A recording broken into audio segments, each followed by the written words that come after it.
Welcome to Waiting on the Trade, a monthly comics book club for people who can't keep up with monthly comics. I'm Matt Ledger.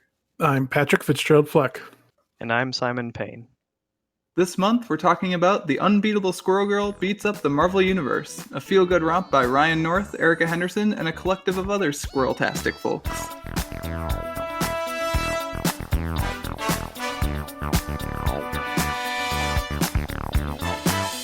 So now, in case you need a refresher, Squirrel Girl Beats Up the Marvel Universe features not one, but two Doreen's Green, who end up falling out over the idea that the world would be better run by squirrels. An idea which is probably correct. I mean, at this point, I'm willing to try anything. I'm down. It was like squirreltarian aid? Yeah, reasonable. Let's do that.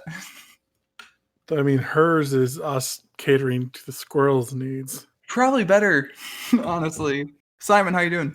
Good. Welcome back. Thanks for having me. So, why and how did you settle on choosing this wonderful Squirrel Girl comic for us to talk about for this month's podcast? Well, last time I picked kind of an old, I don't want to say favorite, but something nostalgic for me, something from when I was younger, the Green Lantern comic, and I kind of want to do something newer and fresh. So I had talked to Matt, and I was like, do people pick comics they've never read before specifically for this show? And he said that they could, and so I had heard of Squirrel Girl for a while, and I'd never read anything with her in it, and so I thought this is kind of a fun, light thing to read in these times. So It's trying times, yes. yeah.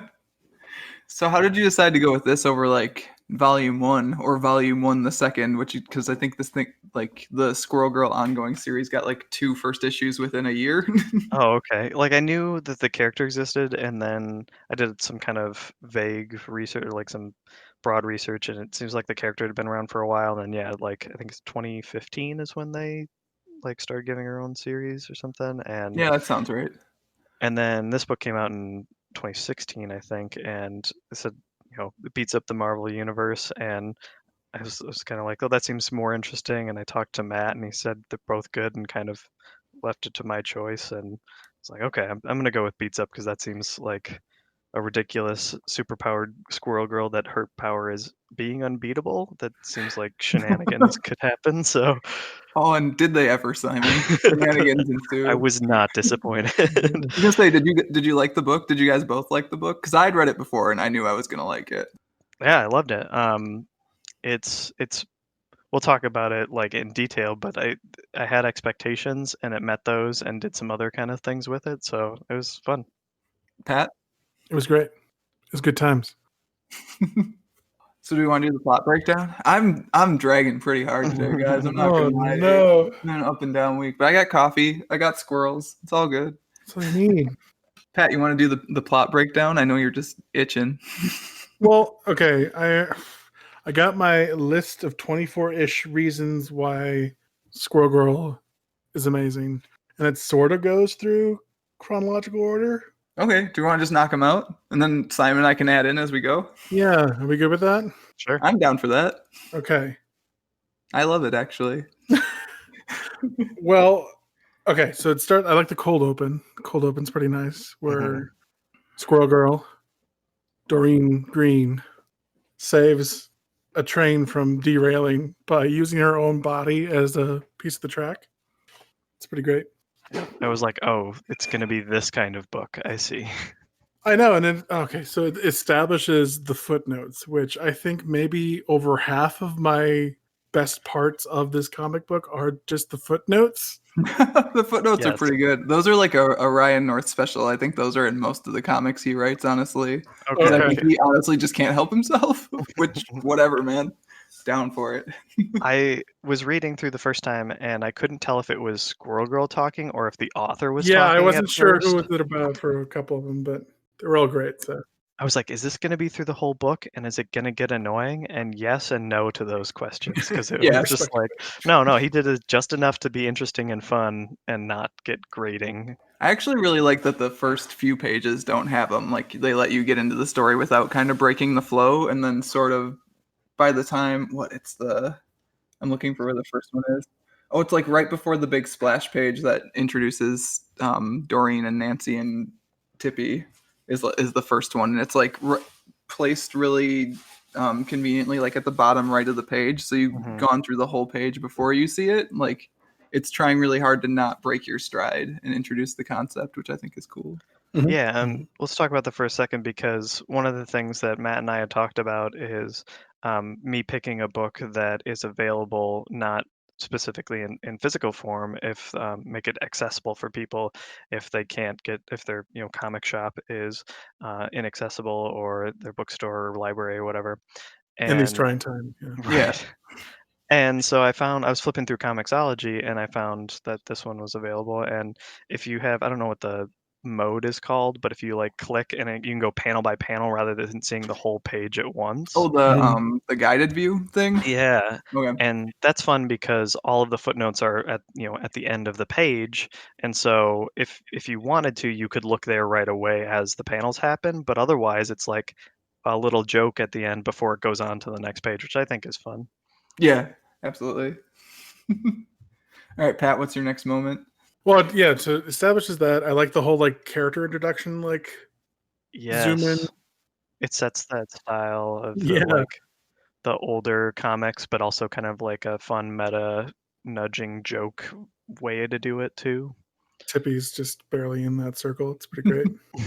I truly love how much this isn't super serious Marvel Comics. Like I was talking to Kat earlier, and I was like, they got to give Ryan North an Iron Man book. They'll never give him an Iron Man book because that's like too far inside the quote unquote Marvel universe. Like the serious fanboys would get upset area of the Marvel universe. But like, and he keeps poking them too throughout this entire book. It's amazing. Yeah, we'll get to the Thing later. Oh my god, that's number 4B for me. Nice. But like, give me that Ryan North Iron Man book. Just inject that into my veins because So I good. like his Tony's so good, and his Marvel universe is just fun. Yeah, there's some crazy characters that people do kind of boring things with, I think, but we get the intro to Squirrel Girl in the cold open. We get a splash page of her in action. We get introduced to her squirrel sidekick, her best friend, her superhero team. Oh yeah, and the rest of the Marvel universe is there too. Let's put them in the corner. We promised they'd be here and they'd get beat up. Here they are. Yeah, so next favorite bit is the introduction to Johnny Fishlips and the corresponding footnote. Is this a real character? Or is this a Ryan North creation? I'm pretty sure it's a new character. It's great. The footnotes, you're not familiar with Johnny Fishlips? He's a superhero who has real fishy lips who gives crime the kiss off. Tell you what, I'll make sure he shows up later on in the story, but I won't tell you which page because obviously you'll flip to that page right now and miss the rest of the amazing story. This isn't my first right? Like, oh, he knows me. He knows. On that page, I quite enjoy the note that Doreen's written and stuck to the back of the would-be bridge bomber's jacket, because that kind of establishes her whole deal, which is like, sure, confrontation sometimes, but also like, let's try to solve work these with problems people long term. Yeah. I would be interested in hearing about programs that would help me in these areas. Oh, Doreen. This is what happens when you have a computer science major as a superhero. They just think logically. It's great. Also, that page has a squirrel talking about how it loves beating up crime. Like, you can't do any better. Oh, Tippy. 3 favorite things. So yeah, then it jumps to back on campus. We see the whole crew, Squirrel Girl squad. Yeah, very classic Marvel comic setup of teenager, double life, secret identity. It even goes so far as to have a Peter Parker analogy in that her ringtone is the Spider-Man parody. Yes, that's item number 2, all the different theme songs set to the Spider-Man theme. We've got this panel starts with Hellcat Pat, which is really good, and I didn't realize until the second read through that it's Pat from the series that was on Netflix, which I'm blanking on now. Jessica Jones. Oh, yeah, okay. Hellcat is Patsy. It's great. It's good. Nice. But yeah, and then Tony calls. The Tony Stark one's like a million times better. Yeah, as Iron Man, all jets ablaze, he fights and smites with repulsor rays. It's like, oh, beautiful. So good. So good. Pretty good. That's a recurring gag, I think, in the actual like ongoing series too. I know in the first issue she sings like her version of the Spider-Man theme song, Oh yeah, Squirrel Girl gets which is like kind of what a she's couple like different ones riffing during on that. later. It's great. It's great. And then yeah, Human Girl gets one too. But I think those are all the ones. Yeah. Good old Human Girl. No Spider Pig, but I guess that ought to be fine. Cool exec with the Heart of Steel is blowing Spider Pig out of the waters. There was the rhyme was a little rough there. Tony Stark makes you feel he's the cool exec with a heart of steel. I don't know. I don't know. It gets a little tight. It's a little tight there at the end. Repulsor Ray line is what gets me though. Brings me right back in. But yeah, so Tony calls her unexpectedly, and she just like calmly talks to him after freaking out, of course. But then she calmly talks to him, and item number 3 is Doreen's unapologetic ironing pun to Tony. No, I will not apologize. Yep, not a problem, Tony. I'm sure together we'll be able to iron out any problems. No, I will absolutely not apologize. I mean, he wouldn't either. Let's be real. Like, Oh, it just made me laugh. I just love the humor of this. 2 panels later, they're like, all right, let's go to Stark Tower. And she just screams in the middle of the cafeteria that they're going off to the Stark Tower. And then no, comes it's back. Stark and or Avengers Tower. Oh, yes. So you can read this at any point in time and it fits into continuity. It's like, yeah, we're going on a tour, which is a totally normal thing for people to do. It probably is for like college computer science majors. Probably is. Yeah. And then, yeah, so they're going to the tower, and then that brings me to item number 4, which is Nautical Nancy. So Nancy, she was worried that she was going to be found out, and Doreen's secret identity is going to be revealed. And Doreen's like, "Don't worry, I'll think of something." And she calls her Nautical Nancy, and her superpower is she talks to boats. So, like, even if Doreen's secret identity would be revealed, it would be revealed to Iron Man, right? So, not a big deal, I would think. Well, then she forgot that she already revealed her secret identity to him. Yeah. So Yeah. it was this. And that was pretty the good. Nautical Nancy gag sets up the much Yes. better gag later. Where That's what I was gonna do. Like that was pretty funny, but then when Nick Fury references it later on in the story, who is she? Oh, that's Nautical Nancy. What does she do? I don't know. Something about boats. It's got the voice recorder file from. Oh my god! Like, I think overall, so I think part of the reason the footnotes happen in Ryan North comics all the time is because the guy thinks through his comics so much to the point where like you can see him like so near the end of the book when they're teleporting to go save Tippy, right? Like there's a panel and a half of basically like plot and analysis of like, why can't you just teleport yourself there or stuff like that. And it's just like, well, that was at the end, the text between Nancy and that was the Twitter thing. It was Doctor Strange who was like, it's just easier to teleport everyone there, which is, MacGuffin, but it gets the job done. And like, but they explained it afterward, which I really appreciate. It's like, well, yeah, because they're computer science majors. Of course, they're going to be like, well, why couldn't you just teleport this? Well, that's the thing. It's like it's so well thought out. Like you can see the amount of care put into the book, which is wonderful. I appreciated it. Well, they set up the hammer thing earlier with her Alleen's little joke, and then it comes back to be useful later because it's still in the warehouse. Like, yeah, the fact that the evil twin couldn't lift it, couldn't pick it up. Yeah, it was real good. All right, Pat. Number 5, I think. So Tony has called them to his tower to ask them to use their respective critters that they can talk to as test subjects, which not cool, Tony. Yeah, but like also such a Tony move. At least he asked. That's true. But yeah, going through that introduction, they go through. It brings up me. What was it? 4B is. They're talking about Tony's other names. 4A and 4B and 4C on this list. No, just 4B is the only 4B. Okay. I forgot about it would be the only 4B. Is there like a 5C? No, that's the only one. That's the only one. Oh, okay. But yeah, so they're going through what other names Tony was thinking about using, and one of them was it's clobbering rhyme, which, doesn't make any sense, but it sets up the beautiful, you know what? No, it's way better for the Thing in this new freestyle rap group, which he should definitely start right away. In fact, he's starting to write now as we speak. I just made that canon. Writing is easy. It's like, oh, that's great. Because I know there has to be some diehard Marvel fan, Tyler, I'm talking about you. It's like, no, I don't think so. The thing would never do that, but it's canon now because it's. I'm trying to decide Mhm. whether the thing would do that. I'm thinking about it. I don't think he would. Oh, he'd do it.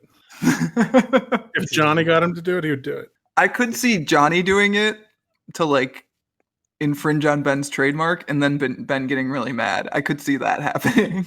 That's an issue of Fantastic Four right there. Is Grimm more into like rhythm and blues or something? Like what? He probably would be. He's a sad dude. Yeah. He's a non-ferrous just- rock man who still needs to breathe. That's a number on here. It's a number. Personally, I liked Captain O Industry for Tony. I think that's Captain one he could O try out sometime. Steel Oh, with an E.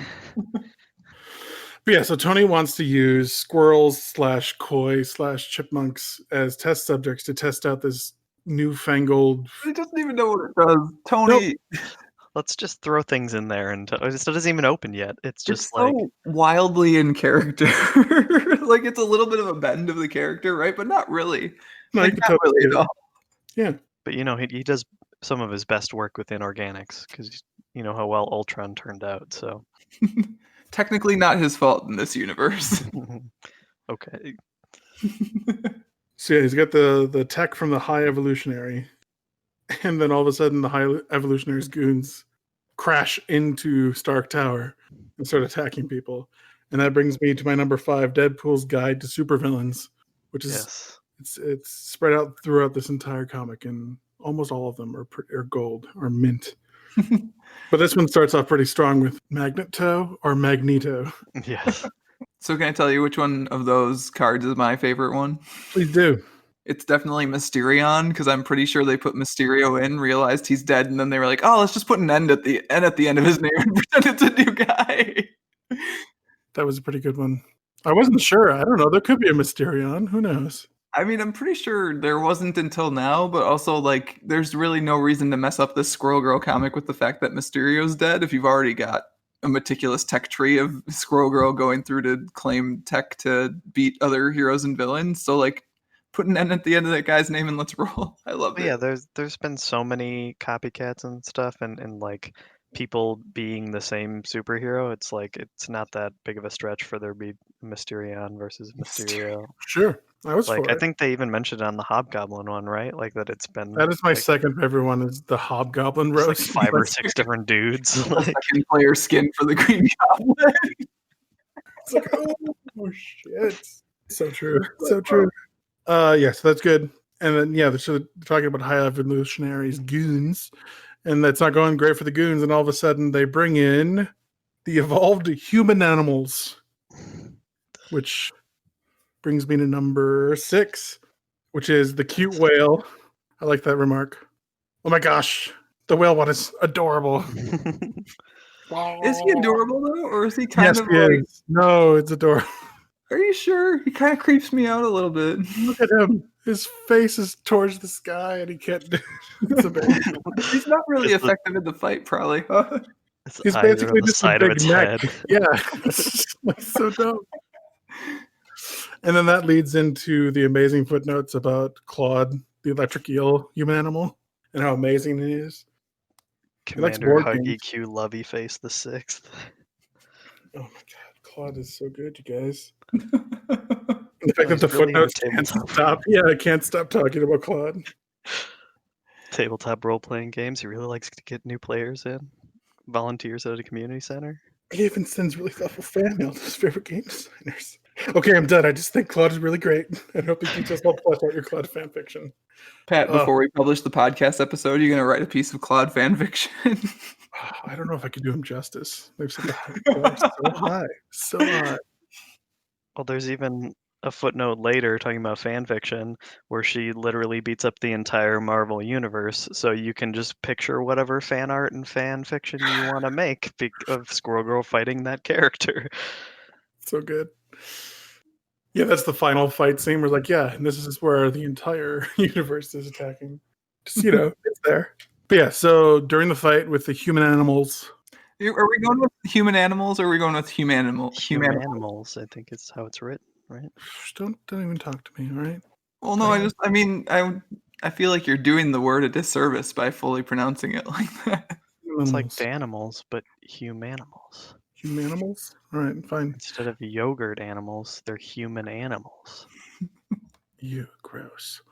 But yeah, so Doreen gets locked inside the High Evolutionaries thing, and we don't know what's going to happen. The only one that notices is Nancy. Yeah. So she gets locked in there, and we got that really like, Squirrel Girl! And that jumps to number 7, the interactive fight scene interlude, which I thought was pretty great. The only bit where buying the book digitally let me down. You can't draw Oh, on your because you screen. couldn't draw it? You can't do any of the stuff. I mean, you can do some of the stuff, but like you can't do any of the stuff. You definitely can't connect the dots, Squirrel Girl. That's for sure. This style, this setup reminds me a lot of the Captain Underpants books as a kid, where Yes. it'd be in the middle of like a fight scene, and then you would have a flip book of Captain Underpants punching the villain or whatever. Oh yeah, the fliporamas or whatever. Mm-hmm. Oh yeah, those were fun. Little activities for you to do in the middle of the story. Oh, wow, that's not even close to being as good as Squirrels. Oh wait, I'm supposed to give you room to draw. Here's a God. blank spot. Wow. You're like, no, the book then goes on to blame you for the defective Squirrel Girl it created. mm-hmm. I know you guys don't like to swear too much on this show, but What? the bit reminds me of a subreddit, which is the idea of this kind of thing where it's a how to draw book and it comes out with like basic circles, and then like 2 steps later it's a fully formed image, and the subreddit is r/r the rest of the fucking owl, because it's just like circles and then it becomes an owl suddenly. Draw a circle, then draw the rest of the fucking out. Yes. To stay on brand, I think Chip Zdarsky, who is one of the like fake tweeters mentioned later in the book, actually, when they're trying to locate Alien by tweet, did that with like Marvel Comics heroes on some covers. So I'll see if I can find them for the show notes because they're hilarious. I think there was like a Deadpool thing, right? Like, I think there's a Deadpool one. I know there's a Daredevil one because the gag in that one is that as he's doing, he's like, "Wait a minute, Matt Murdock is Daredevil," because he like started with Matt Murdock's head and then drew Daredevil mask on. I think I saw one about Ghost Rider where he's like, and you draw a skull, any skull, it looks like a skull, and it's in flames. Yeah, I'll see if I can find those because they're very much in the same vein of humor as this book, and I think people who like this book would appreciate them. So yeah, then after the interlude, it jumps back to Nancy talking to, I don't know what's the AI's name, but anyway, talking to Friday. the AI. Friday at that point. Friday, there you go. Trying to get her to open up the thing that Nancy is, or not Nancy, sorry, Doreen is caught in. And I like the footnotes at the end that builds the tension because it just zooms in on Nancy's face. Then you got to read the footnotes, and it even compliments, says, "Oh, thank you for reading the footnotes," instead of turning the page, which you could totally have done. So I think part of the reason it's there is because if we had this as a non-digital copy and you had the book, it would be this page on the left and then it's right there, and you look over, yeah. Which is always tough in comics. I know a lot of writers have talked about you can't put like any sort of reveal on the right page, basically, because it's there. Your eye just creeps over to it. It's too late. We've seen everything.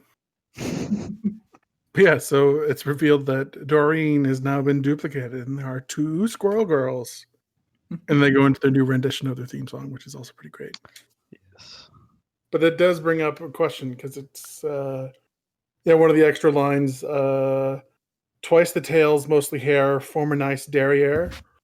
Where does the tail go, you guys? What do you mean, where does the tail go? Where does it go when she's just normal Doreen Green? I mean, the same place like Angel's Wings went when he used to try to pass as not a mutant. It's just tucked in. Where's it go? Where's it go? It's comic books. It's so bushy. That's probably why she wears a lot of dresses and skirts. Oh, okay. Right, what happened to that polar bear's eye is my question. I just need to know. That's what I need to know about the humanimals. Dude, polar bears. This isn't their first rodeo. Yeah. The fight's over, and immediately Tony's like, "How can I break this duplication machine? How can I both profit from and destroy the world with this?" Tony, no. It's great. Yeah, Matt, you gotta use your words. You can't just look at the book and laugh. Okay, everyone, set aside. We're gonna just reading it down. It's just the rest of the episode is just you read the rest of the book, everyone. We'll read the book together. Everyone just start here. We're on page. hang on, 29. We're just gonna read the book Go the through next it. hour and a half. It's Go like through it. speed reading things where like there's like a tone at the end of the page, and then you're supposed to, if you're not there yet, you have to like skip to that point until you Yeah, get except this faster and time it's faster. just like a little like chuckle when we get to the footnote. Like we finished the page because we're chuckling at the footnote. Next. Yeah. Okay. So, anyways, I was waiting for you to continue the list. I'm doing it. Podcast now. I'm doing it. I should have made you power rank your moments. No, fuck you. Yeah, fight's over. Tony's like, ooh, this seems like could be interesting. And they're like, no, don't do it, Tony. Don't even use inorganics. You got to promise. It's like, oh, fine. Sorry. And then Doreen and her new clone agree that everything's going to be great now. They're going to fight crime and do schoolwork together, and everything's going to be great forever. And then the comic book says, and then Squirrel Girl and her duplicate fought crime and did schoolwork together, and everything was great forever. And the footnote is really great because it questions your creative writing teacher's idea that conflict is important to narrative. But is it true? And the next page, 24 hours later, it's still absolutely true. Totally is true. And the footnote's like, yeah, no, totally is true.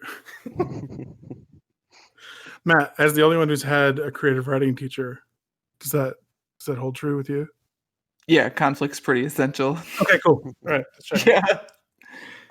I was actually just writing something the other day, and it was like a page of scene setting, and I was like, something needs to happen in this gosh darn story soon. You know it's bad when you've bored yourself with the story you're writing. It's never good. Which is not the case here. Now we need to talk about clones. So we jump 24 hours in the future, and obviously the clone is not doing so great because she's beating up all the other Squirrel Girl squad. I mean, she seems to be doing fine, actually. I mean, both of them seem to be doing okay. They're pretty evenly matched for whatever reason. Fancy that. Right? It was weird.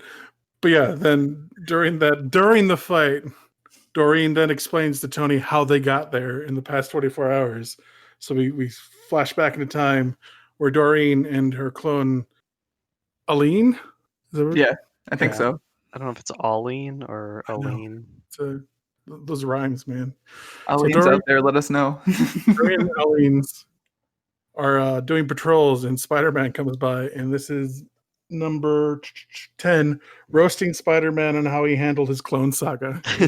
No, that bit Pretty good.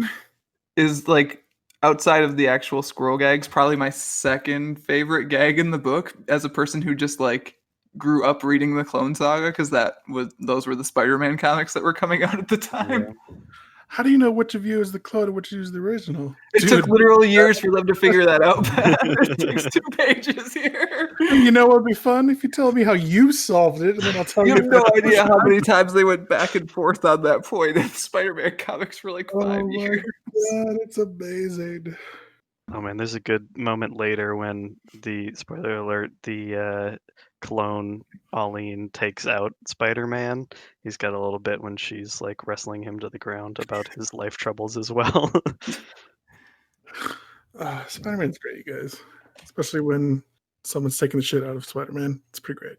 I mean, Spider-Man's clones are great. Heart Ben Riley forever. Oh man, any multiple universe Spider-Man stuff, I love it. Into the Spider-Verse, 2077, like go for it. Give me all the Spider-Man. Oh, Just not at the same time in a 5-year-long saga where they're trying to figure No, out which one's the real Peter Parker. Because oof. It was a little drawn out, yes. a little overplayed. But yeah, so they help Spider-Man take down the Vulture, who's just a senior citizen, which I appreciated because the Vulture is just a weird villain. It's one of many. And then it gets to number 11, the canonical list of sciences from most easy to least easy, which I appreciated. Did you guys memorize that like you were supposed to? I did. All right, list them off. Unapplied mathematics. Don't read it. I can't. The footnote's way too tiny on my screen here because I've got my Chromebook flipped so that the pages are the wrong way. All right. So unapplied mathematics, applied mathematics. Mhm. Oh shoot! Hang on. Social science. Is it social science? I thought there was like a science in there. Is it like rocket science? No, that's the most difficult. Is it? Yep. thought it was like the second most difficult. Mm. Anyways, the social sciences and then civics, because civics are really tough. Social I science, completely get anti-social civics science, are pretty tough. cloning Oh, rocket science, sciences. Oh, basic right. civics, advanced civics, and then rocket science. And then rocket science. Yeah. I'm sorry. I didn't memorize it. I'm playing with rockets. All Can't those get the fun science rockets done. laying around. I mean, how are you supposed to get science done? Oh, great. So yeah, this is during their conversation where Aline figures out the perfect solution to all the world's problem, which of course is squirrels. I mean, pretty obviously correct. I mean, honestly, I go for it. Go for it in a heartbeat. Can we stop a second to talk about how Erica Henderson's squirrels are all super cute and great? Yes. Sure. Erica Henderson's squirrels are all super cute and great.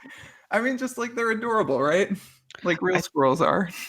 I think squirrels are one of those that, like, if you know what they look like and you can recognize when you see them, but if you tried to draw a squirrel and have it not look like a chipmunk, a rat, or anything else, Oh man, I tried to draw a squirrel the other week, Simon, and it came out like a bear. It definitely just was a bear. like, I think it's harder than it looks. Like, yeah, the fact that it just looks like, oh yeah, that's a squirrel and it's got a bow tie and or a bow, and it's great. Tippy. Pat, before we started Tippy, recording, you tiptoe, said you were tippy. ambivalent about squirrels. Yeah, I maintain that. Oh, Pat, this book couldn't even bring you around. No.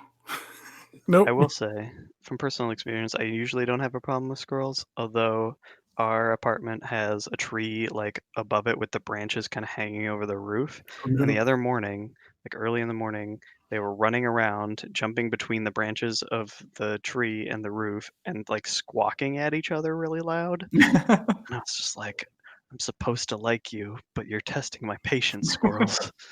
I mean, they're just trying to get by, Simon. And then I begged their forgiveness of my future overlords. That's so. right. You gotta be careful. Can I tell you guys the really awesome squirrel story that I was saving for when we got into it in the podcast? I think it's that time, yes. Yeah. Okay. So yesterday we were out on our porch. We were just kind of hanging out.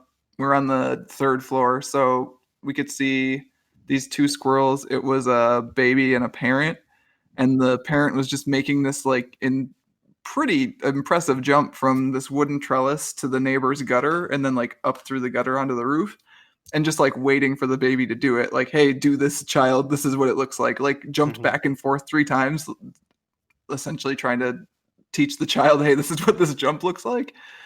Kid could not make the jump or just like would not do it. So eventually what ended up happening was the parent grabbed the baby in its mouth, made the jump, and then pushed the baby up into the gutter. The baby squirrel wrapped itself around its parent while the parent held it in its mouth, and they made the jump together. And this is a jump that, like, as a human, if you were doing it, you would not be able to do it. It was a very impressive athletic feat, and it was probably the coolest thing I've seen all week. There you go. There you go. Pat, do you feel good about squirrels now? Nope. Ah, Pat. Moving on. So yeah, Doreen and Eileen lay out their new perfect world order that would be squirrels helping humans. This is what do they call it again? Squirrel Avengers Initiative Mark 1. Phase 1, yeah. Yeah. Which is worldwide squirrel humanitarian aid, environmental something. They're going to plant trees because that's what squirrels do. Yeah, they want trees. Environmental protection, public health, and then waste disposal, which everything is good up until waste disposal. And they accidentally create nuclear volcanoes. Yeah, you can't just throw nuclear waste in there. Which brings me to number 12, not showing a radioactive volcano after teasing one. That's good. Wow, you're right. A lot of these things on your list are just the footnotes, aren't I they? love the footnotes. Because it's humorous in the comic book, but then like the footnote like takes it to another level. Takes it to another level. Ah, the old turning the dial up to 11 that we talked about on last podcast. 11, yeah. Why? Why did our political leaders allow this to happen? Right? I can just picture it. It's great. Yes. See? So yeah, they decide, this is a great thing. We're gonna do it moving forward. And then on the way home, they see a horrible, horrible incident. They see a squirrel that was hit by a car. Chomsky. It was Chomsky. A reference to Noam Chomsky. Chomsky, the writer, activist, linguist, sociologist, kind of general academic. I think also a reference to Ryan North's actual dog, who is named Chomsky. Oh, really? Yeah, I think so. I believe so. Which I think puts you in the mood to be pissed off about a squirrel dying, probably, if you name it after your dog. Yeah, so Doreen is sad, Rip Chomsky, but Owling gets angry. She gets real mad. She freaks out, and then she jumps away like a squirrel. She says that the humans keep allowing this to happen. Do you take issue with that, Simon? I like that this comic sets up a villain that has a cause and is like you can see their point of view, and like I like that her like motivation is her greatest strength taken to like an extreme degree. Like, you know, she cares about squirrels so much and is so in tune with them that she kind of forgets the human side of herself and the world. So I don't necessarily agree with her like methods, but I understand where she's coming from at least. I don't Yeah. think that a human and a squirrel life are equal, but I don't think we should disregard. I don't think like, squirrels have the squirrel mental life. capacity. Like, if they were as intelligent as man. like Tippy is, Right. like, then sure, yeah, they have. I don't like, think you guys understand the story I told you about those squirrels that work together to jump up. They from have that. sentience and therefore deserve our respect, but they don't. So lower life forms get fucked. What? Like, Oh man, Pat, get off my podcast. Pat has been outed as a high evolutionary. you serve mankind. It's a good book. So yeah, Elaine jumps away, isn't seen for a few days. Nancy comes up with the idea with, there's probably some weird squirrel shit going on. That'll tell us where she is. They figure out that she's at a warehouse, a creepy warehouse. Why is it always a creepy warehouse? And they discover Arlene, and Lean's like, you know what? It's okay, because I found out the actual solution to our problems. And she like twists their plan to help squirrels, not humans. So what do you think about that, Matt? Mr. I love squirrels and they're great. I love squirrels and they're great. And J'accuse. I'm not sure Elite's wrong. You don't think she's wrong? The squirrels aren't out here talking about how we should die, Pat. I didn't say they should die. Just say their lives have no You don't meaning. care, oh man, Pat, I wish you could have seen what I saw yesterday. It was a life-changing experience. It was. Good. They jumped so far. Together though, Pat. Like you didn't see it. That poor baby, like it fell to the ground first, but it got back up and it tried again because it wasn't going to give up, Pat. Bum, bum, bum, bum, bum, bum. Cha, cha, cha. Bum, bum, bum, Pat, bum. I'm actually kind of angry with you right now. I just wanted to see. I think Matt should like retell it in slow motion, and I'll do the sound effect. It'll be great. I'll see if I can put an animatic together before the episode goes An up. artist rendering. Just do it. I will tell you the page turn from Aline talking about how like, hey, I'm gonna start doing this plan, and Doreen's like, no one loves squirrels more than I do, and Aline's like, I'm afraid that's not true anymore. It did give me chills a little bit. Yeah. Bum, bum, bum. Yeah, and then she reveals she's been cloning squirrels. They're all the same clone, or just one squirrel? Probably not, right? She just crammed that thing full of I mean, squirrels. she gives them all different names later. Yeah. Yes, that's also a number on here somewhere. Number 18. But yeah, so then we get Ollie needs to explain how she got there earlier, and we jump back to her tying up Tony and taking the machine. This might be my actual favorite gag in the book. I think it is. It's real good. So yeah, we jump to a meeting where Tony, in full armor, apparently, is listening to I think Pepper Potts, I would assume. Yeah, I think that's Pepper. Go over the meeting notes, and we zoom inside the suit, and it's not Tony. It's squirrels. It's squirrels. They're asking us to present the third quarter gross investment returns? That wasn't supposed to happen. Why are they in the meeting in the first place? Leg squirrels, hit that button. Like, Like that is good, but I think it's really great is that Pepper Potts is just sick and tired of it. Takes it in stride. She's like, God damn it, Tony, not again. That happened It's like before. a regular thing. Tony wears his Iron Man suit and then blasts out the window for a fake Avengers emergency to get out of The meetings. squirrel's faces on the second page of that gag where they're just like, we've been found out. Abort! And the God, fact I that love those 2 pages so much. you can't tell if the I Am Iron Man song is something that Tony puts into all of his suits or if it's something that they did specifically for that. Yes, hello, this is Tony's. Oh, it's so good. Give me that Ryan North Iron Man book yesterday, please. Yeah, for it. Who cares? Oh my god, you could call it the Insufferable Iron Man. You can have that one for free, Marvel. Oh my god, Marvel, call us. Please print this book. Okay. How has that not been made, though? Come on. Keep going. Otherwise, I'm going to just keep looking at these pages forever. No, if I can't read it and laugh, you can't read it and laugh. How dare you? Turn the page, man. Turn the page. Sensible chuckle. There we go.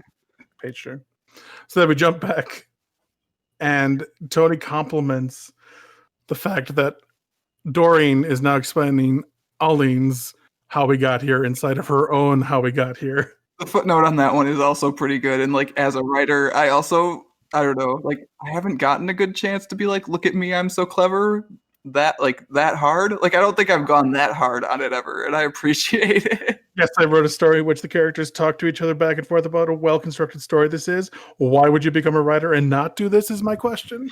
Like I think maybe I've snuck a parenthetical like that into stuff here and there, but like to get a full 2 sentences at the bottom of a page. Tony Stark is impressed. The Tony Stark thinks this writing is impressive. So there you go. There you go. Can't argue with Tony Stark. It's canonical. But yeah, so they escape from evil Aline and they meet back up with Tony. They rescue Tony, and Tony's like, okay, well, this is out of hand. We're going to call the Avengers. The entire Avengers. Oh, God. So the next day, we see the Avengers assembled, because that's what they do. Yes. Yep. It's their thing. They give their bad guys like a 12-hour head start, and then they assemble. Well, he had to paint a squirrel on that armor. So. Yes. So Tony comes with a squirrel-themed Iron Man suit, which of course he did. Yeah, so they're breaking into Aline's factory, but they break in, she's not there. And we find out this is that Ant-Man's tool. No, that's item 17. 16 is that Quicksilver has the superpower of semicolons, which is attainable. Okay, which I want to fight back on that one. He definitely would not have the power of semicolons. No, he wouldn't. But yeah, the next one is Ant-Man being a valued member of the Avengers. Yes. It's pretty great. Keeps interrupting Doreen as she's going through it. We talk your rubric and your ideas for conversation talks about a favorite page, panel, or sequence, or favorite line of prose or dialogue. I'm a valued member of this team is mine, I think. So like little off to the side small print. I'm a valued member of this team. I like that the comic universe has drawn some stuff from the cinematic universe and incorporated and not others, including, like the way Nick Fury looks and stuff like that. And I could just imagine Paul Rudd delivering that line under his breath. Like, it is pretty wild that like of the Avengers in that panel, Ant-Man is the one that gets ragged on. Like Hawkeye's in that panel. Hawkeye gets the silly putty arrow. Yes. Which is fitting.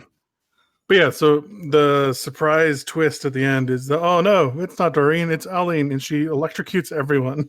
The floor is lava. That's all it takes. A strong current. I know the setup to get rid of the Avengers so that she can beat up the rest of the Marvel Universe is a critical point of the storytelling, but I feel like just electrocuting them from the ground up, it seems like implausible. Like, I know a ton of electricity can knock most people and things out, but I was like, no one saw this coming, or no one Thor, the god/goddess of thunder, can't handle. Honestly, the rest of those people are pretty normal humans, and then Tony, who does actually kind of survive it for a little bit. But Thor to me is Or Quicksilver, like you think Right. you would notice it and then like Or move out Arlene of is the way. starting to jump up into the Electricity air and moves hear at the the reaction. speed of light, so I mean, once it's on, it's on. It doesn't move at the speed of light. That's okay. Yeah, I was gonna say I don't Why would it know not? how Quicksilver works, It but doesn't work like light, but that's okay. Okay, Pat. No, explain it to me, Pat. It's at least to travel through wires. It's not a.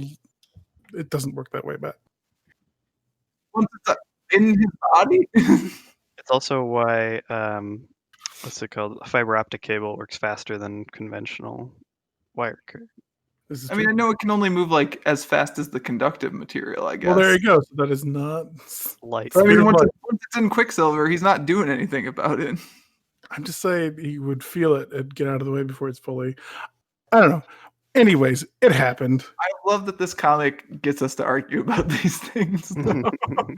Like, I think we're all on board for the fact that Thor goes down is very much a plot contrivance, right? I mean, I'm absolutely fine with all of them getting electrocuted. Oh, absolutely. I mean, like, She talks about the difference between alternating current and direct current, and it's kind of like, yeah, I guess. Like, fine. All right, sure.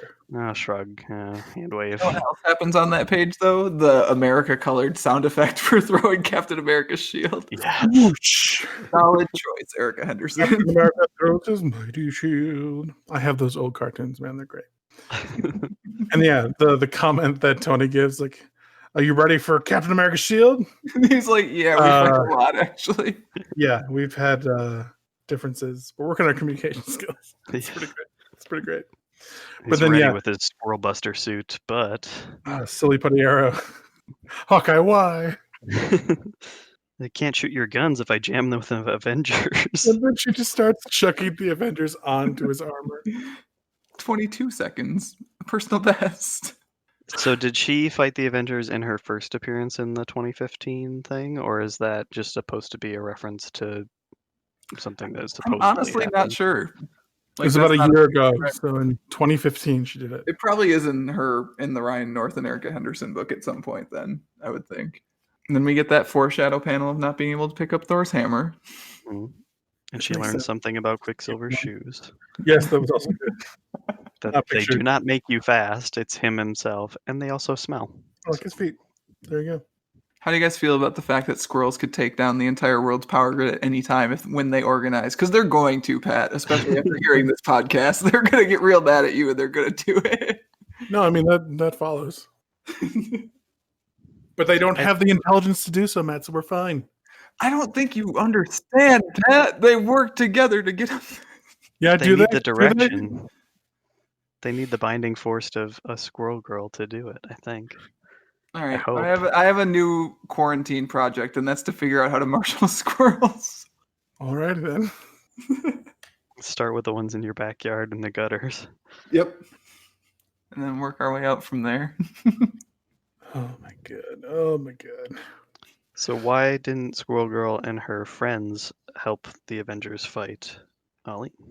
Because they were sent into the middle of a forest. Yeah. What did they find there?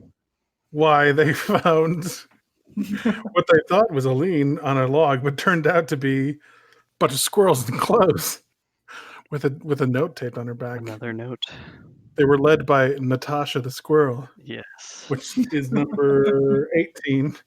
Natasha. All right, I forgot about the list for a second. Her name is Natasha Romanut. Romanut. Haven't told Black Widow yet. It's going to be a surprise. Probably shouldn't tell her. I don't know if she'd appreciate it. Oh, that's so good. So good. But yeah, so she apologizes. She's for sure Doreen would see her point of view, but she's going to get it done. And once it happened, then she'll have no choice but to accept it. That's just how it goes. And they realize how fucked they are because squirrels fuck up everything. Yeah, and it's already too late because their phones lost signal and the cell towers It's are already happening down. now. It's like Watchmen. Do it. Yep. It's like Ozymandias all over again. Watchmen reference into our Squirrel Girl. Dude, it's happening on the page. I'm looking at it. Yeah, you know what? That's okay. This book sneaks a Dark Knight Returns reference into it, so that's fine. But anyways, yeah, so signal's out. Shit's going foobar. Jump back. Aline's got all the different pieces of the Avengers gear that she could strap on. Yes. And she starts teleporting people into the negative zone. What's the negative zone, Matt? That's a toughie, Pat. It's basically like the Marvel Universe's version of the antimatter universe, except less of like a evil opposite and more of like a unexplored just dimension full of space baddies, I guess. So it's not like Superman's whatever that zone's called. The Phantom Zone, no. But they use it like that sometimes. They built like a giant prison in the negative zone as part of Civil War where they put all the superheroes because that wasn't messed up at all. Tony Stark. Tony He had bad ideas so many times. So whose teleportation device is she using? I was a little confused about that. Fantastic Fours. How'd she get that though? She's Squirrel Girl? I don't understand the question. But like, there wasn't a member of the Fantastic Four. She said that she broke into the Baxter Building and stole it. Did she? Okay. Yeah. She says, yeah, a transporter I liberated last night. Oh, plus you know what? I think Spider-Man owns the Baxter Building at this point because the Fantastic Four are gone. So like, there was no chance. Yeah. Gonna get stolen. Reed Richards maybe could protect that thing from Squirrel Girl. Spider-Man, no, absolutely not. So yeah, she's explaining her plan to her loyal squirrels, and yeah, she's teleporting away all the Avengers and keeping their gear, and she shows that she has Deadpool's guide to supervillains. So she can keep going. And in the next page, she starts with Spider-Man, and this is the Spider-Man quip about his foot having a spider tingle. And he should have started a blog to tell people about clones. Oh, it's so good. So yeah, he gets zapped by Black Widow, and then he gets a bunch of pumpkin bombs thrown on him. Is that what's happening there? I think it's Black Widow's grenades from her gauntlet. Oh, she doesn't have pumpkin bombs yet. They're different bombs. It's different, you guys. Yeah, you're too far into the RPG skills tree, Pat. That flowchart is one of these numbers too. It's real good. So yeah, Spider-Man down. From Spider-Man, she gets web slinging. I don't know. Yeah, I think she takes his web shooters, and then she webs Black Cat, and then Black Cat, she takes Mysterion. I almost said Mysterio. What a mistake that would have been. Mysterion, she gets Hobgoblin, which honestly she could have started with the Hobgoblin. Was the Hobgoblin? Right. I do like that she puts the headband with the ears on top of the Mysterion head bubble. It's so good. I mean, why wouldn't you? And then she goes after Lady Octopus, which I guess is the current version of Doc Ock. Sure, yeah, she's got a shield. That's cool. Right. And then one of my favorites here, it's number 19. The thing, you're going to pass out soon. It's totally fine. You're a non-ferrous rock man who needs to breathe for some reason, and I respect that. It's so true. Why does he need to breathe? And then, yeah, I really appreciated the Magneto's line afterwards when she drops thing on Magnet Toe. Non-ferrous rock's my only weakness. Wait. Did we just secretly become a Magneto podcast? we didn't vote on this. Magnets aren't called magnets. Pat, all of your opinions of this podcast are wrong, and they hurt me so far. There are also not two T's making the E a short vowel sound, so it's Magneto. Magneto. If it were two T's, it would be Magneto. At least promise me we're still a Ra's al Ghul podcast and not a Raj al Ghul podcast. You were wrong. You know where I stand on that. Why do you bring it up when I know that I'm correct and you are wrong? Pat, you're just making me so mad on this. Roz, like the character from Frasier, is where they got the name from. We explained this. Go back, listeners, to episode. That's your theory. Yeah, come on. Theory, fact, you know. They had to find a character as evil as Roz, and they found the Roz. But they didn't want to spell it the same, right? That's right. It had to be distinct, but similar. Anyways, moving on. And then the following page is a compilation kind of. She starts with Cyclops, so she gets real quick. Cyclops, and I think that's Jean next I think so. Yeah. And then I didn't know who the purple guy was until later when they go through the list. Jessica Jones. That's David Tennant. David Tennant. Oh, okay. He's got the mind control gas, which he uses Didn't to know his name mind was control. Purple Man. Yep. Yeah, in the comics, he's literally purple. Yep. That's why Tennant wears a purple suit in That makes Jessica sense. Jones. Oh, that series. The first season, real good. Second season, not great. I haven't watched third season yet, but there you go. Yeah, so then Doctor Strange gets mind control gassed. I was pretty sure this was Ghost Rider when I was reading it, but I did It is. checked out when it goes to later. Yep. Yeah, Ghost Rider gets magicked real hard. And then Panther and Matt, who's that? Who's that person right there? That's Hellcat. That's Patsy. Is it Patsy? Yeah, that's Patsy Walker. It's Hellcat Pat. Hellcat Pat gets got. And then MODOK and Storm. Mm-hmm. And then X-23, is that right? She's Wolverine now. But yeah, Oh, she's full Wolverine. Okay. the whole thing. Miles Morales, maybe? Yep. And look who that is. Look who it is. it's Johnny It's Johnny Fishworth. Fishworth. Shut up. You're promised. And here he is. God, it's so great. It's so great. And yeah, then we got Gwenpool and My favorite on the Howard the page. Duck just Howard the slowly Duck. backing away. Noping the hell out of that situation. God, I'm not a huge fan of Howard the Duck, but I really appreciate how the Marvel Universe uses him. So I'm back in. He's good. And then, yeah, Deadpool gets it, and he plops right into the pile. God damn it, Deadpool. Why you gotta plop? And then so Wolverine, obviously, and then you can see a little bit of Captain Marvel's like breastplate and Daredevil. Is that Cable in the background? There's like an X. I think that's balloon. Cyclops, actually. I Oh, think that's okay. what Cyclops' costume looked like at that time. And who's the grayskin guy with the red collar? I think that's Colossus, is it not? I actually can't tell. Sure, let's say it's Colossus. So he I doesn't honestly have don't like the lines. That Yeah, it wasn't like the banded metal like it usually is. Unsure. But it Yeah, also this doesn't look like the vampire, what's his face guy from the X-Men universe. Mordo? No. No, I guess he's not. He's like the one that can like duplicate himself. I can't think of his name.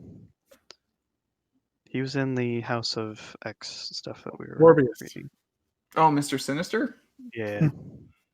Morbius shows up. That's all I'm thinking about. It was obviously just sketched in at the last minute. It's like, there's a Morbius movie coming out. We need to include him. Okay, well, he's going to pop up there. That's what it happened, though.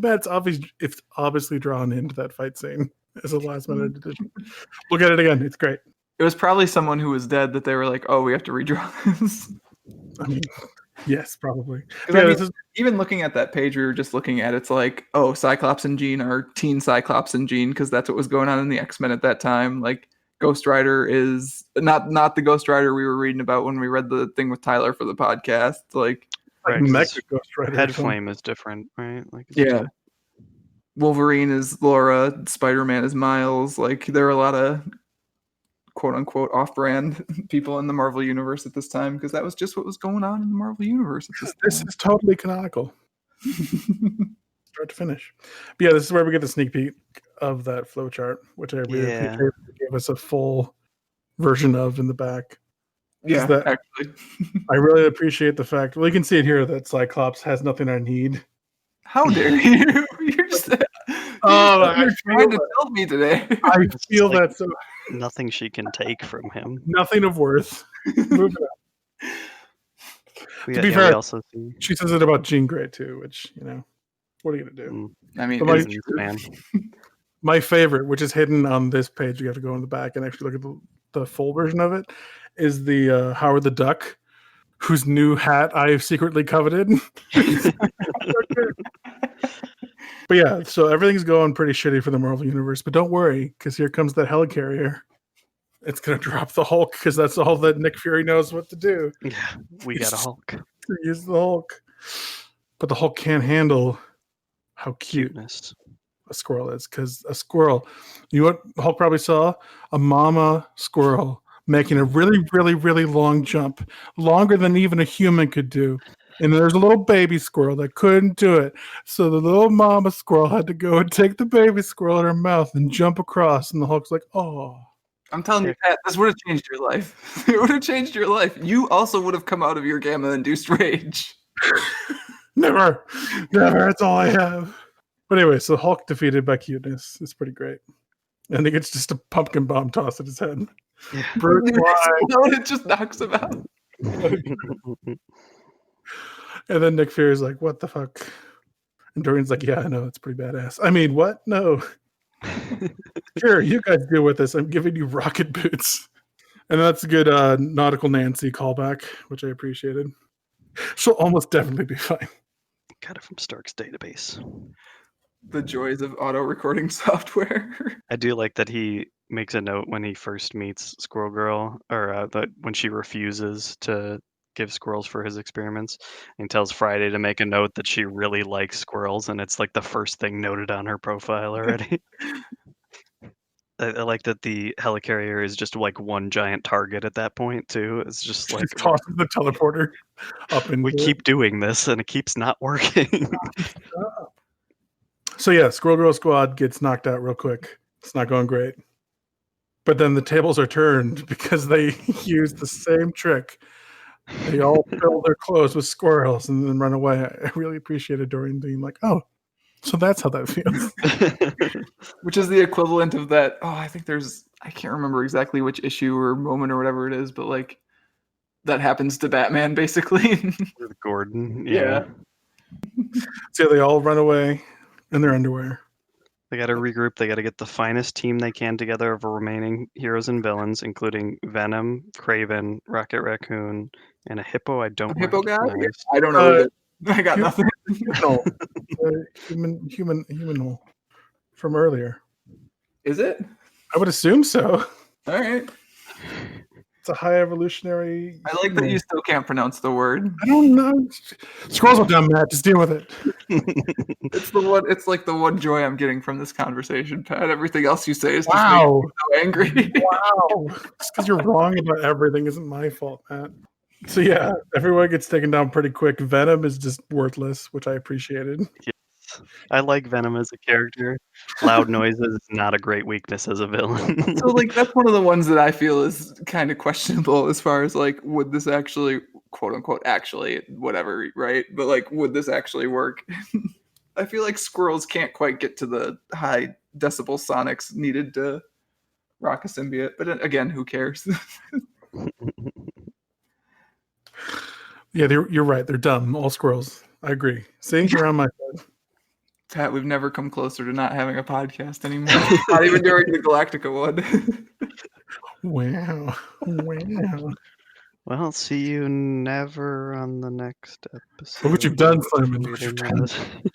I did not think this was the book that was going to drive us so far. You ruined this feel-good book. Anyways, we're talking about how Tippy saves the day because things aren't looking great for our heroes. Because Aline threatens to teleport Tippy to the moon, and Doreen jumps in front of her, and she gets teleported to the moon. It goes off. Uh-oh.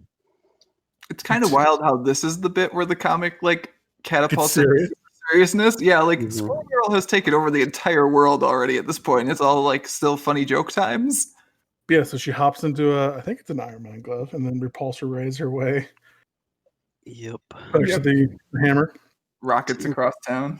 Impressive steering from inside the glove. It is pretty good. I don't know how she did that, but it's fine. But she can steer, Simon, but she can't slow it down. Yes. She gets smashed into the side of a wall. But then we get a really awesome squirrel Thor girl. Yeah. And so cool. I don't know much about Thor comic universe stuff. Is it the same thing where like she's given herself as a sacrifice to try to save the world, so she is worthy of the hammer in this instance? I mean, I think she's just overall worthy is the commentary here. So Squirrel Girl Thor is coming out next year, or when is that series starting? When's the movie? That's what I want to know. I think the list as far as I know is actually Thor, other Thors, Captain America, Squirrel Girl. That's the list of Thors. Does the hammer transform you into a Thor-like being? Oh yeah. Let me see if I can find you a picture of Storm as Thor. Hang on. Has it always been a thing in comics? Yeah. So then what happens to Except I Jane think- Foster I when think Captain America actually didn't have that happen when he picked it up in the comics. Yeah, does Jane just not like look normal, Jane, when she got teleported to the negative zone? So Jane at that point like has cancer, and every time she transforms, it like wipes out the chemotherapy she's having. So like Jane probably She died dead? on the moon in that story, if we're being real. Like, somehow one of the Avengers figured out how to keep her alive, and it's probably great. Okay. Also, she is like Thor speak, and Yeah, Squirrel Girl I like- doesn't have to speak. I like Yeah, the that's, like- script they used. Hit or miss, I think, between Thors, whether they speak in Thor speak or not. I sent you guys a picture of Storm as Thor, complete with Well, mohawk. Storm is badass. Of course. Whatever she wants to transform into. Storm's so cool. Storm's pretty good. And Groot's got like the winged The wings. face plate too. I'm Thor. Oh my god, great. I think that might be from Secret Wars when there was like a whole. Do they all have their own hammers? Oh my god. Yeah, that was a whole multiversal nonsense. Well, this is fun. More multiversal nonsense. Go back and listen to Waiting on the Trade episode Green Lantern with me. We can put a link to that in the show notes. All right, gotta finish this one first. It's So true. yeah, so good Squirrel Girl shows up as Thor in the rest of the Marvel universe and starts beating the crap out of Bad Evil Girl. Bad Evil Girl? Bad Squirrel Girl. Bad Bad evil girl. Not the good Evil Girl. Pat, do you need some coffee? Good. 1 second. Did arguing for your terrible take that squirrels are dumb take it out of you? No, They're wasting your energy on the wrong arguments, the Oh, wrong stand by discussion points. That squirrel Thor costume is pretty good. I love those boots. Those boots are great. Furry boots? Yeah. No, Nuts it's to that. pretty fun. Nuts to the. I think it should have been in the Thor speak. I would have appreciated that. That would have been fun, actually. She's Yeah. got braids. Next panel is the fun fight scene where, okay, is that Beast in the front? Yeah. Yeah, yes. The short In shorts. the shorts? Okay. Yeah. Keep that in mind when we get to the doctor's page. Okay, does he look completely different? Both, I think there's a Beast and a Beast-looking Beast, a human-looking Beast and a Beast-looking Beast. That's a thing. You know how Okay. Cyclops and Jean were teens in that panel where they got beat up? Yeah. It's because the original 5 X-Men got pulled into the future by actual Beast. Oh, so there's a future Beast and a They both exist at the same time. A different Hank. Marvel. comic books. Why? You know what's not confusing enough yet? The X-Men. Hey, we should discuss this really cool series called House of X. Never mind. Let's not do that. It's a silly story. I'm busy looking at this page to figure out if Morbius actually was just kind of dropped He's in just drawn in there, man. It's possible. Which made me laugh because, like, Marvel obviously went up to him and said, "Okay, we've got this movie in the future. Just throw him in there." Assuming that is what happened, I would assume it was like someone was drawn in there who wasn't actually around, and then they were like, Morbius. Or you know what? Maybe Erica Henderson just really wanted to draw Morbius. Yeah. Okay. Whatever. So that's good, and I really appreciate Spider-Man's like, "Panther, she's got my shirt. Make her stop showing off my pecs, Panther."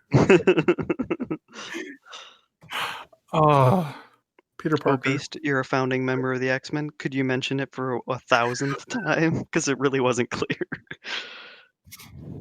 I assume that had to do with the whole Beast from the Future thing that they were talking about. I mean, I think it's just because Beast is a tool too. I mean, it's true. Hank is great though. Good times. But yeah, so then they beat up everything, and then she talks to Doctor Strange about, "Oh no, we have to teleport back now." I was like, "Well, I have to do everyone." Okay, we'll just do it. And he does it with some magic. And then she has to. Are you surprised that Tony Stark isn't willing to help? I mean, he's willing to help. He just doesn't think he can. And then Squirrel Girl's like, "Screw that, man. You guys messed up this entire thing. You're gonna save my friend." Yeah, I made a note of that too. Is like, do superheroes really need convince? I know some might particularly, but like the idea that superheroes have to be persuaded to help a dying creature, like, They might think squirrels are dumb and they don't want to help them.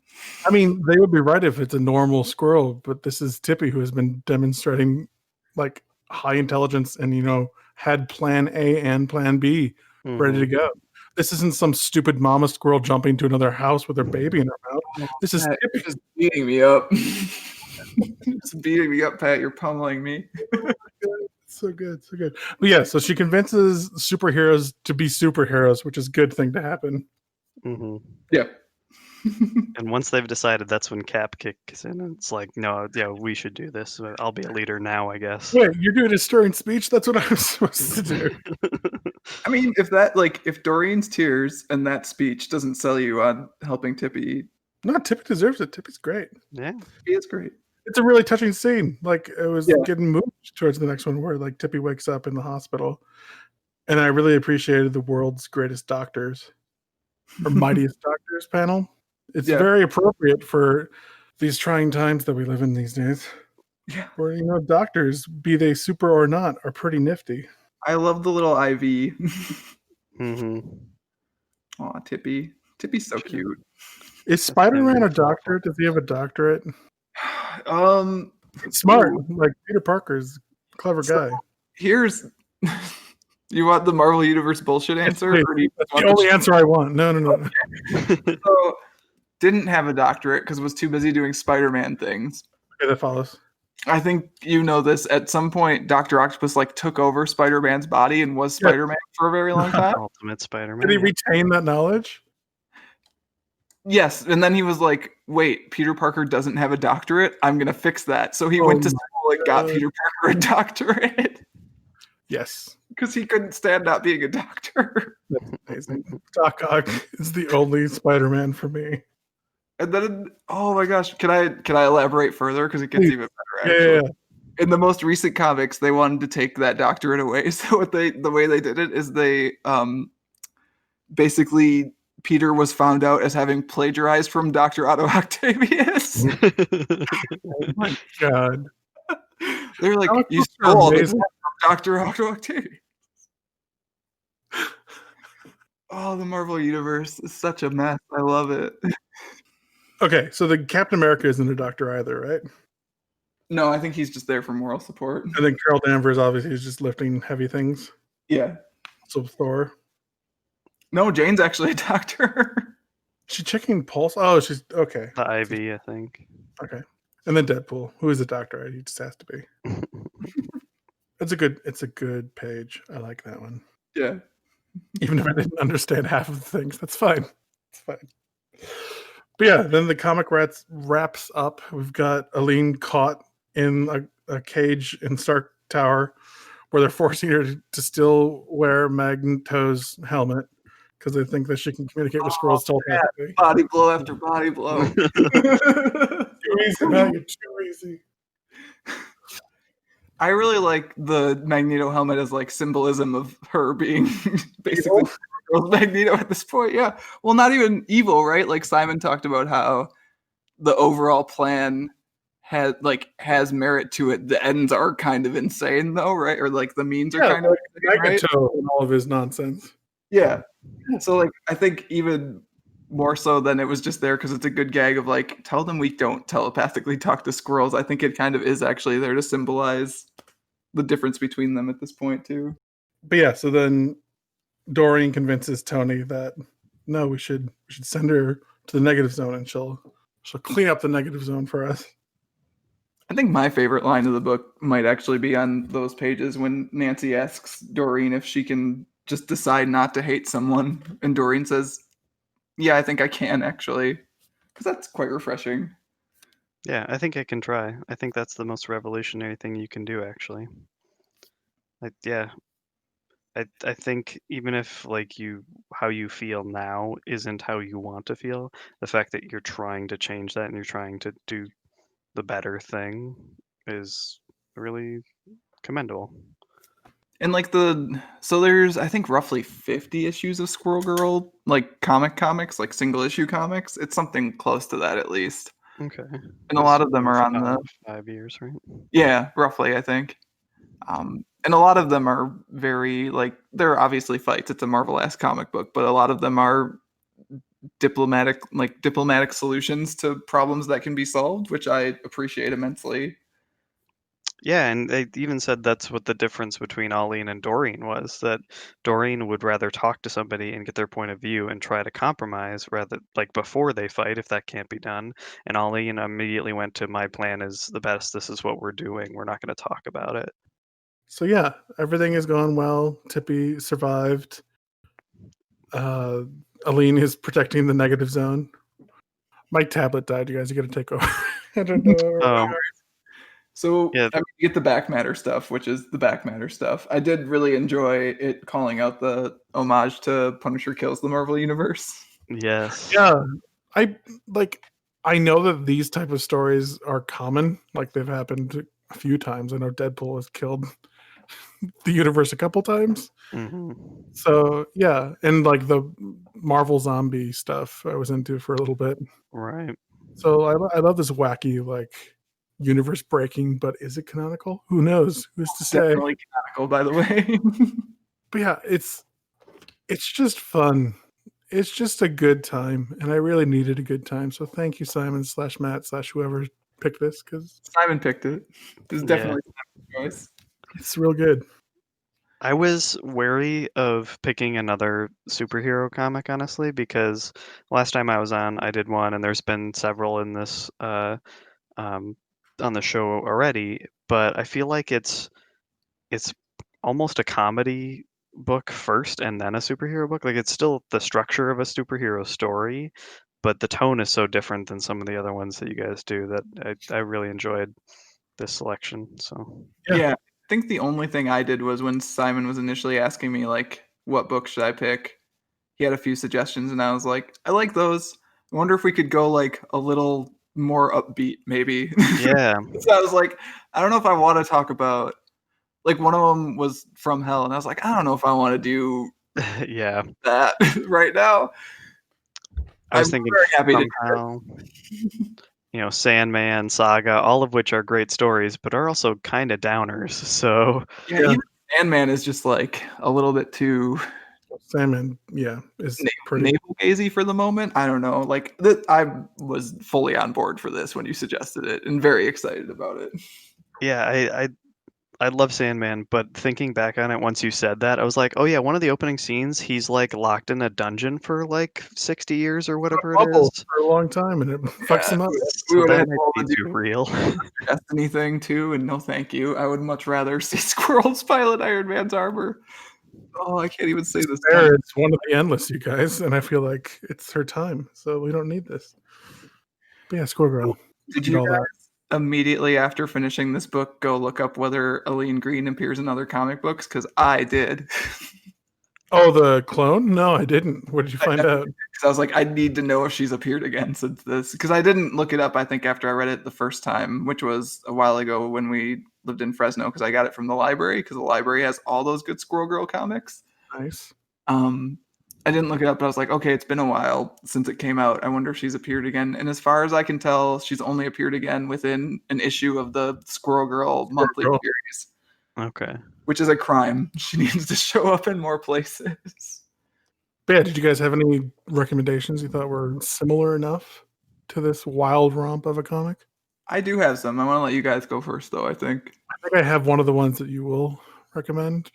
But Okay. Simon, did you have anything? I was trying to think of tone because I should read more of this tone. A lot of the ones I own already are the kind of straight-laced, straight-up normal superhero comics Sure. or some of the older classics.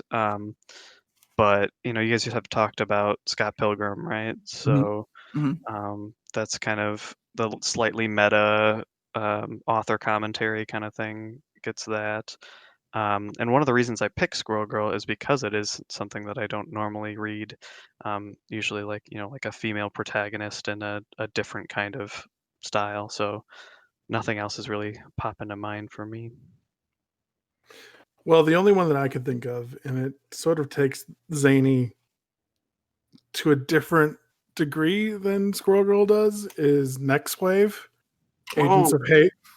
I'm thinking about whether that's actually okay. Convince me, Pat, because like I'm on board, but I also feel like I know it's an irreverent might be look too at the wild. Marvel Universe. What? Too violent, as you said? Well, I mean, there's that too, but like too wild, I guess, is what I was going Oh, for. yeah, no, it's a different flavor of irreverent look at the Marvel Universe. Like, Squirrel Girl, there's a respect that you feel. The author Yeah, I has. mean, even like all the goofs, right? Like you can tell the goofs are well considered and they're still designed to leave the characters all feeling competent in a way, at least. Like even Toadie's goofs, like he's still recognizably Iron Man throughout the book, right? Like, Oh, yeah, and Squirrel Girl is a hero, and all of Next Wave is filled to the brim with anti-heroes. Like, yeah. Like I think if you're an adult reading this book, I would say Next Wave, yes. One of the things I really enjoy about this book is that like it's an all ages book. Like I could buy this book and give it to my niece for her birthday next year, and I think she'd love it. Yeah.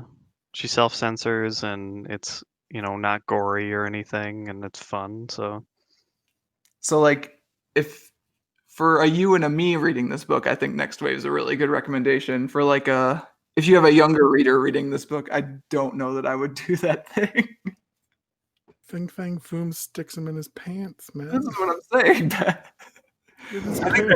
think that is a pretty cool recommendation as far as like following the tone and then getting even zanier though. I like that. I hadn't thought of that one. Yeah, so like a more mature, more irreverent look at the Marvel Universe. If you want the Marvel Universe to be nuts, Next Wave turns that up to past 11 to 12, I think. It's, yeah, I enjoy it. So, Next Wave, Agents of Hate. Give it a look. What are yours, Matt? What are your amazing recommendations? I mean, one of mine is also like far too adult if you're an all ages reader reading it, because you could follow. Well, I always like to do like you could follow this creator over to this thing and this creator over to this thing, right? Sure. So like, for Ryan North, I know he's done a bunch of Adventure Time comics. He's also the guy that does dinosaur comics, which I'm sure you guys have seen at some point. Maybe T-Rex in the. You guys must have seen a dinosaur comics at some point. All right, hang on. Probably. For a I little just bit. have to see it, yeah. Oh, if it's the webcomic series? Mm-hmm. Yeah, those are all Ryan North. Yes, I've seen these. Like those are obviously free. Like if you want something Oh, okay. definitely has the same care as this. He's written like Choose Your Own or Choosable Path Adventure, because Choose Your Own Adventure is copyrighted. Oh, yeah.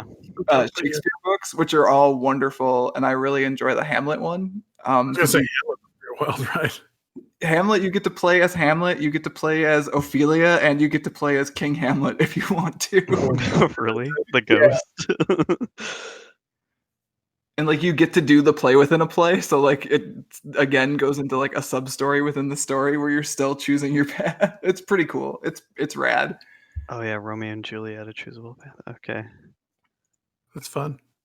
And then if you wanted to follow Erica, I know that she recently did, and this is not an all ages book, a book with Kyle Starks called Assassin Nation, which is basically about like the 20 best hitmen in the world getting together to defend a guy from an assassin.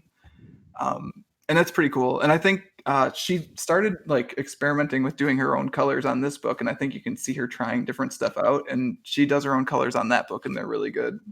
But yeah, that book is great. And like another self-contained story where if you just read the one volume of it, you'll be good, which is another thing I appreciate about this Squirrel Girl book is like even with there being two beasts in it from the past and the future, like you can pick it up and you can just read it and I think you're fine. Sure. Also true of Next Wave. Also true of Next Wave. But I think my like if you're like, okay, I just want something that's the same tone and feeling as this, I think my recommendation would be Atomic Robo, because it's got the same like zany humor and adventure feeling to it. There's a lot more beating people up and a lot less sensible diplomatic solutions to things. But as far as like the amount of care put into a comic and the amount of great goofs in a comic, I think Atomic Robo is probably the best match that I could think of at least. Is that also Marvel? What is that?